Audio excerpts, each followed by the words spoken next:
Hey everyone, welcome back to our channel. Today, we're diving into a super handy tutorial. How to log into Telegram without email in 2025.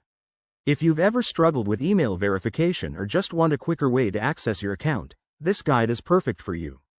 Telegram has always prioritized privacy and simplicity, and by 2025, it's even easier to log in using just your phone number. Let's jump right in. First things first, make sure you have the latest version of the Telegram app installed on your device. Head over to your App Store, search for Telegram, and update it if needed. Once that's done, open the app. You'll see a screen asking for your phone number.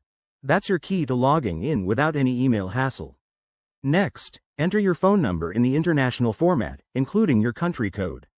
For example, if you're in the US, it might look like +1 followed by your number. After you hit Next, Telegram will send a verification code to your phone via SMS or a call. This is the secure way they confirm it's really you. Now, enter that code into the app when prompted. If you don't receive the code, don't panic. Just tap the Edit button to resend it or switch to a call option.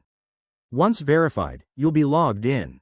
If it's a new account, you'll get to set up your profile, add a photo, and customize your settings. One cool tip for 2025. Telegram's web version also supports phone number login. Just go to web.telegram.org, scan the QR code with your mobile app, and you're good to go without touching your email. Remember, always keep your phone secure since it's tied to your account. There you have it. Logging into Telegram without email is straightforward and secure. If you found this helpful, give this video a thumbs up, subscribe for more tech tips, and hit that bell icon. Drop your questions in the comments below, and I'll see you in the next one. Stay connected.